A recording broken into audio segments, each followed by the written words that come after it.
In the last lecture, we talked about some of the fundamentals of psychoanalytic theory, introduced you to Freud, said how important the unconscious is in our behavior, and how there's a lot of conflict going on at the unconscious level, and there's also a lot of different energy forces that are moving at the unconscious level, at least according to Freud. And we also talked about some of the parts of our personality, including the id, sort of the basic part that operates under the pleasure principle, the ego that operated under the reality principle, and the superego that operates under a moral principle.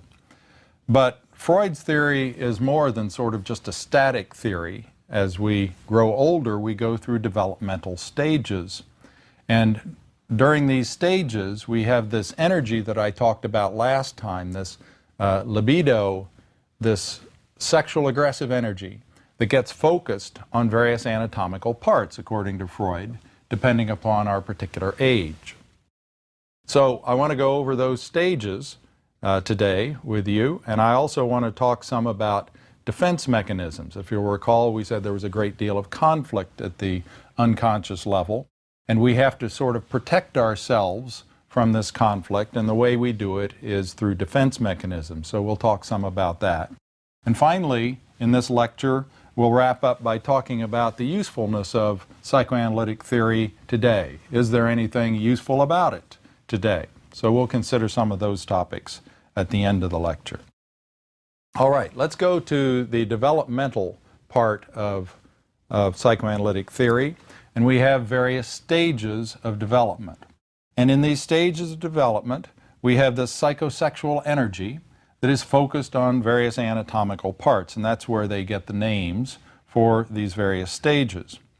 The earliest stage is the oral stage, and this psychosexual energy is focused on the mouth and on mouthy activities. And during the oral stage, during the time that it's focused on the mouth, certain things become important, like eating activities, other mouthy activities. You'll find children with things that they manufacture to stick into their mouths in place of their thumbs.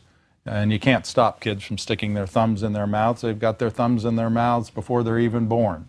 But they also have things like teething rings and other kinds of things that they can derive pleasure from these kinds of activities with their mouths.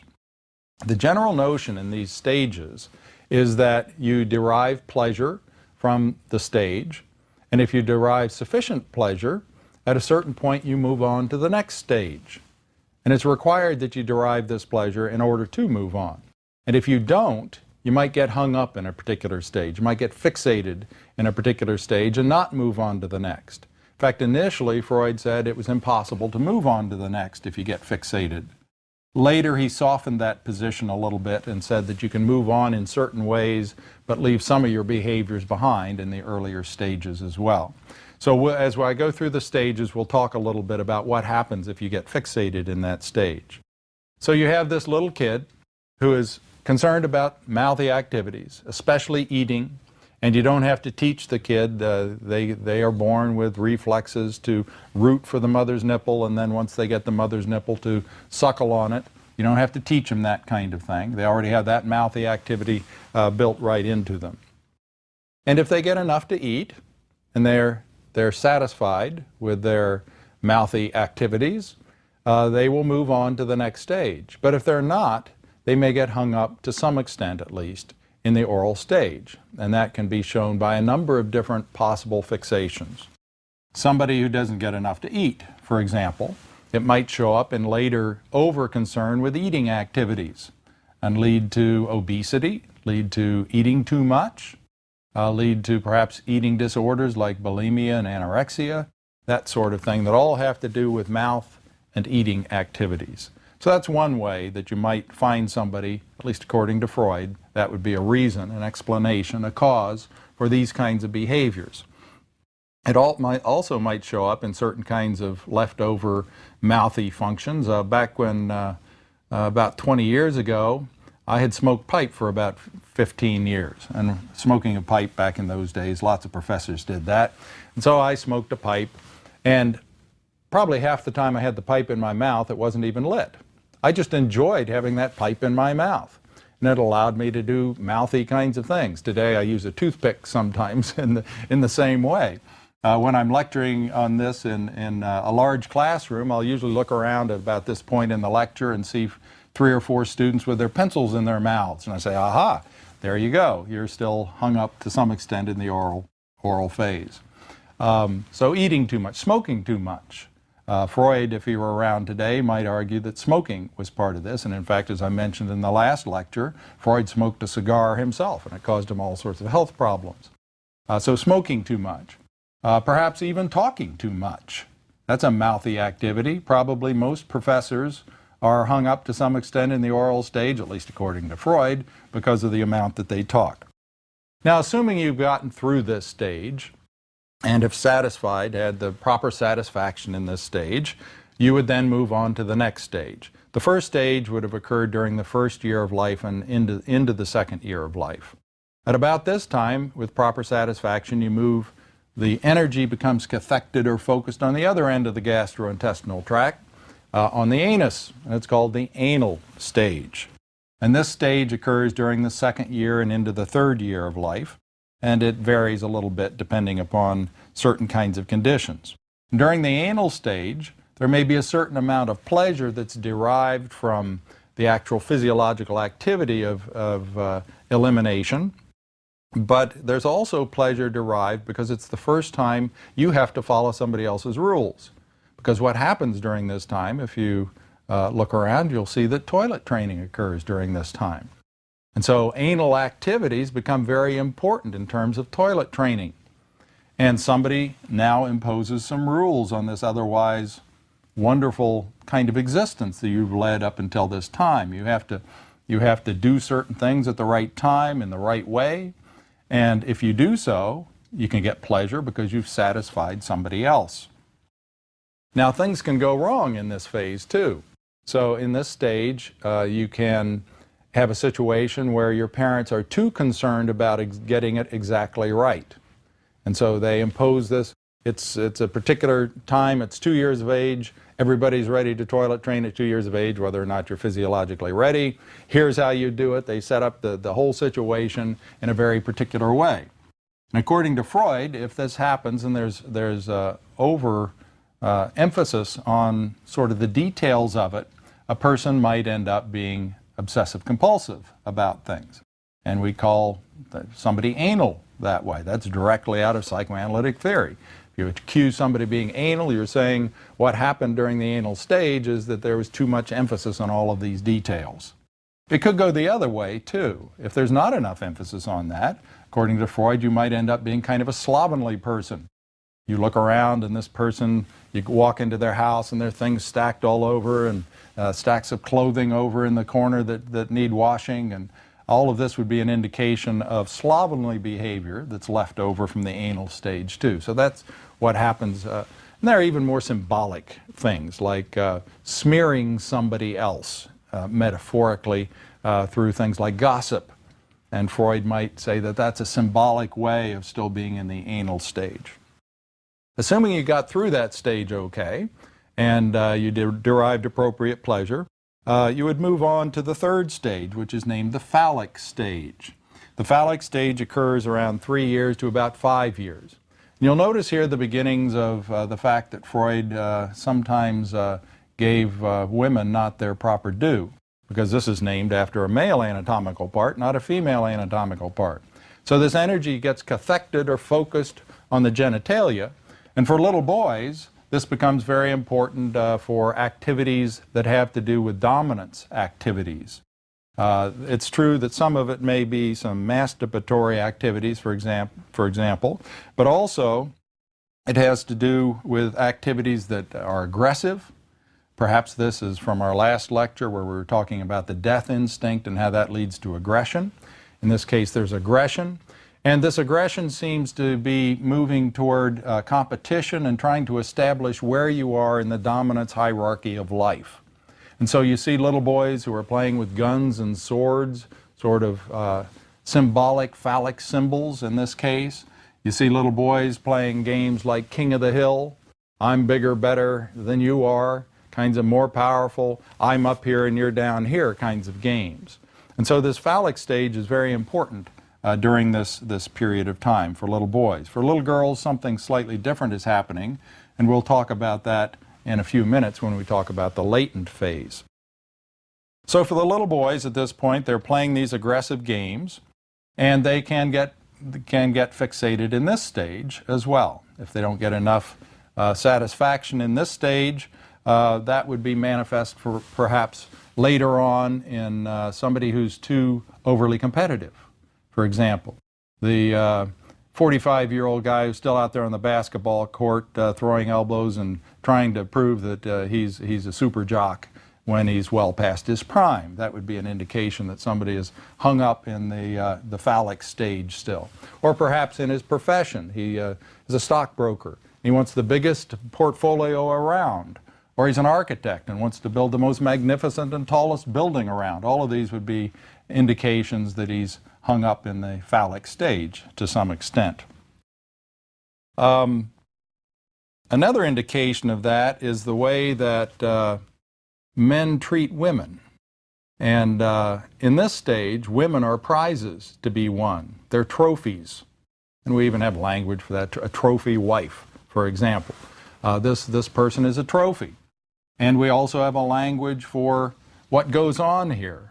Did you score last night? I mean, this sounds like a game, doesn't it? We're trying to treat women as objects in the phallic stage. In fact, the whole word game has recently come back into vogue. Do you have game? Meaning, can you play the field and have some success with that sort of thing with women? So in fact, if women are being treated as objects, that would be some indication that the male is still in the phallic stage.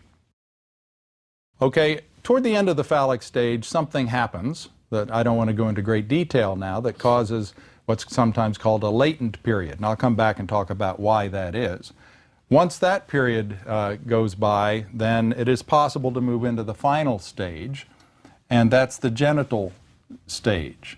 And in the genital stage, we still have the energy cathected on the genitalia, but it's in a very different way. It's no longer a competitive way.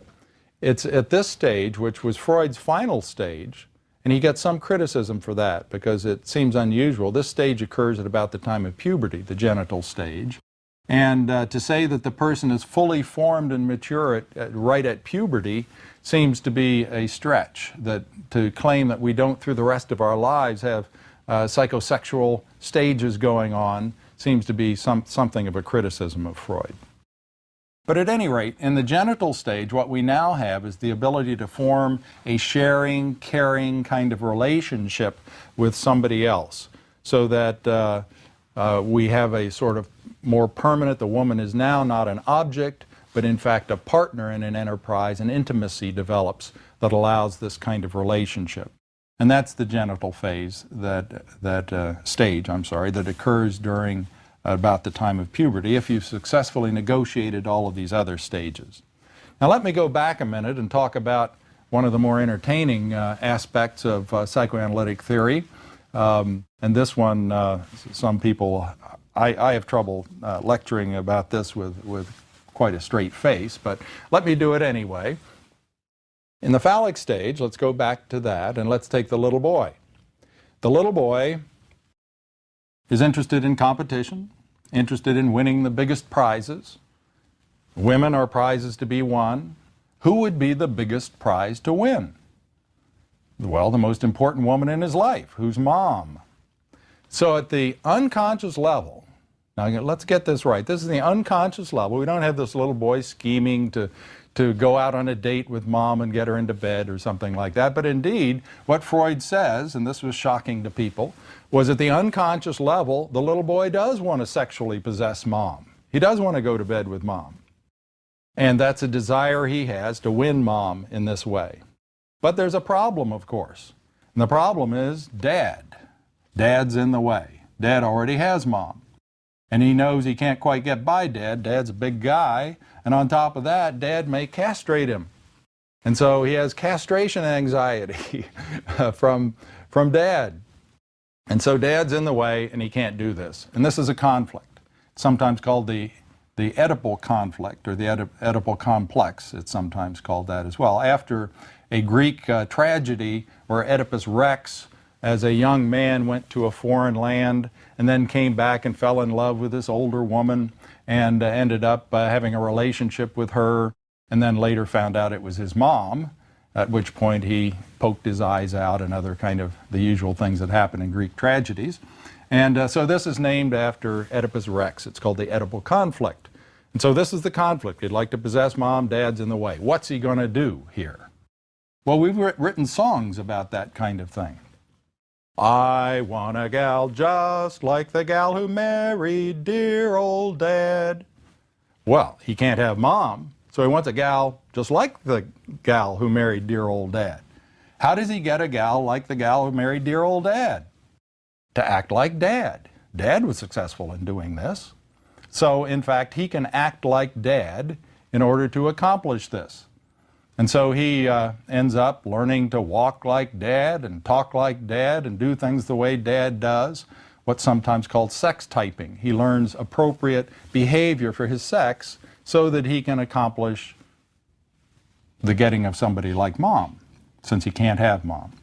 And so this latent period takes latent phase takes a certain amount of time to do. You'll remember that the phallic stage, we said, is over about 5 years of age when this Oedipal conflict is resolved. And then you have to have this period of time up until puberty for all of this learning to occur, for the little boy to learn to act like dad so he can have somebody like mom. All right, now what happens to the little girl? This is all boy-related here. Well, the little girl, at this point, according to Freud, looks around and she discovers that she's missing something. She's missing an anatomical part. She doesn't have a penis. And so she has what's called penis envy, according to Freud. Again, quite a controversial kind of a concept. And so she feels incomplete without this penis. And so how is she going to get this? Well, dad's got one. So it's this kind of a similar situation, a parallel situation with the little boy, because dad has one, and so she would like to possess dad, but she can't because mom's in the way. And that's a conflict. And this is called the Elektra conflict for the little girl, after another character in a play that had a similar sort of thing to Oedipus Rex. So it's the Elektra conflict. So she can get somebody like dad by acting like mom as a wife and a lover, but she can also get a penis by having a child. So she can have a boy child who has one of these. And so she can also act like mom, not just as a wife, but also as a mother. And so during this latent phase for her, from the end of the phallic stage until puberty and the genital stage, she watches mom, acts like mom, tries to act like a wife, and tries to act like a mother. Okay? So that's sort of the inner workings here of these stages. And people find that sort of unusual and a bit bizarre when they first hear those things. All right, let's move on to a slightly different topic. We'll come back and talk about stages just a little bit at the end of the lecture. Let's move on and talk some about defense mechanisms. Again, if we go back to the first lecture on psychoanalytic theory, what we ended up with was an unconscious level where we had all of this seething kind of activity going on, because we had the death wish and we had the life instinct that were sort of fighting with each other to try to gain control of the personality. And we had the id, who was trying to operate on a pleasure principle completely unchecked by other parts of the personality, an instinctual kind of thing. And then we had the superego that was like our conscience that contained all the rules and was fighting with the id. And we had the ego that was trying to referee this whole big mess, and through self-image and some other ways try to mediate here. But nevertheless, we end up with a great deal of conflict at the unconscious level. And that conflict sort of gets in the way of a good self-image. And so, in fact, if we want to be mentally healthy, one thing that we need to do is develop ways of coping with all of this conflict that's going on. And so Freud suggested that we do this by again, at the unconscious level, lying to ourselves a little bit, basically, and having certain kinds of mechanisms to defend our sense of worth from all of the stuff that's going on at the unconscious level. And he called these defense mechanisms. Now, he had a whole bunch of these defense mechanisms. I just want to talk about 3 of these as illustrative of the kinds of defense mechanisms he was talking about. The first one that I will mention is repression. With repression, again, if you picture the iceberg we had last time with above the waterline the conscious level and below the waterline the unconscious level, what repression does is use this censoring mechanism at the waterline to push down and hold down everything at the unconscious level. So we have certain thoughts and feelings that we have a difficult time dealing with, and so they don't enter into our conscious level. They're pushed down. Doesn't mean they don't cause us problems. They can still cause us some problems. But at least at the conscious level, we feel pretty good because we don't have to deal with all of this conflict that's seething down at the unconscious level. We keep it repressed. We keep it pushed down at that level. The second one, and widely used one, is rationalization. With rationalization, in fact, some would argue that that's the main function of the conscious level, is to rationalize the way we're behaving, when in fact the cause of the way we're behaving is derived at the unconscious level, and what our conscious level does is run around looking at our behavior and trying to come up with excuses for why we behaved the way we did. That's rationalization. We can lie to ourselves a number of ways. We can lie to ourselves about, for example, suppose you have a goal you want to reach and you can't reach that goal. Well, one way to lie to yourself is to say, well, the goal wasn't worth anything anyway. The sort of Aesop's fable about the fox that was jumping up and trying to grab the grapes, and they were too high for him to get them, and he stalked off saying they were probably sour anyway. So we say that the goal wasn't worth it. We've rationalized that. Or perhaps we rationalize a particular barrier that's keeping us from getting to a goal. And so that barrier we blame on other people. That barrier, instead of blaming it on our own inadequacies that keep us from reaching the goal. So there are a number of ways you can employ rationalization as a defense mechanism. A third one is projection, where you project some characteristic about yourself on somebody else and attribute it to them instead of to yourself.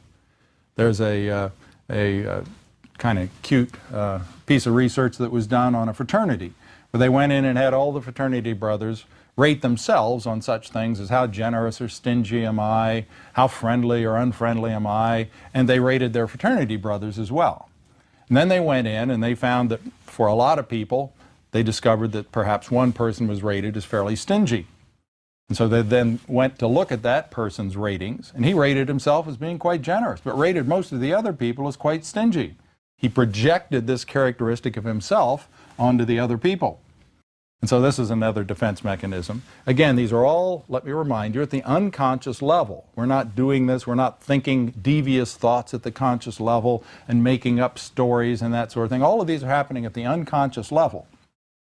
And there are others like intellectualization, sublimation, and some other defense mechanisms that you might have heard of. Now, are these good or are these bad? Are these good for you or bad for you? And how effective are they?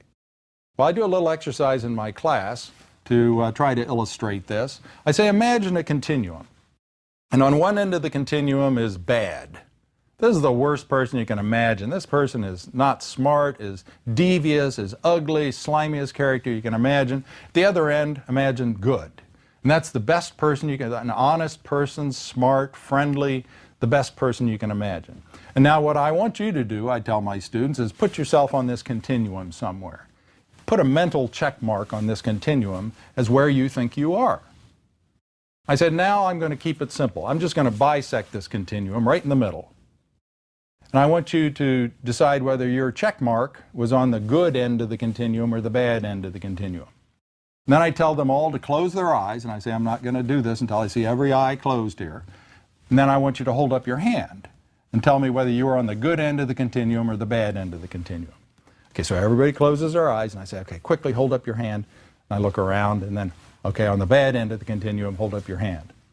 And after they do that, I tell them, okay, open your eyes. I said, I just counted, and there were 3 people out of this class of 200 who are in the lower half of the continuum. 3 people. I said, now this is an exceptional class probably, but surely we have more than 3 people who, if reality were to hold sway, would be in the lower half of the continuum. Why do most of you think you're in the upper half of the continuum? I think it's because you employ defense mechanisms and you do so rather well. I say I think that's probably a good thing because I think defense mechanisms, I would sure rather deal with people in life who think well of themselves than people who think badly of themselves. So I think from a mental health point of view, it's probably a good idea, as long as you don't over-employ these. Because if you employ these to too great an extent, that's almost the definition of mental illness. If you lie to yourself such that there's a break with reality, that in fact is a definition of psychosis, as we will see later on. So when employed sort of in a normal way, this is probably a good thing, defense mechanisms. Okay, finally, let's talk a little bit about the usefulness for today's world of Freud's psychoanalytic theory. I mentioned in the last lecture that some of my colleagues wonder why I even talk about this anymore, because they see very little usefulness. And the major reason they see little usefulness is that they don't believe it has any scientific credentials. We talk about it as a theory, but in fact, in some respects, it's an almost untestable theory. How do you refute it? How do you say, no, there's not such a thing as repression? Or how do you say, no, there's not just these 3 parts of the personality, there's another part? How do you test that? How do you run an experiment? It's not a scientific theory. It's really a way of talking about things, more of a language. And maybe if we accept it at that level, that maybe we're better off. In fact, Mikita Brottman, in an article I just read about a half a year ago, was arguing that Freud is still valuable, but not so much to psychologists anymore. That in fact, writers and theorists and philosophers still like Freud a lot. And they quote him a lot, much like they do Marx or Hegel, and consider him sort of a philosophy point of view, not a scientific point of view. And he was also an excellent writer, and people appreciate that about Freud too. So maybe there's something there in terms of our thought about people and what human nature is like, even if there's not too much scientific basis to it.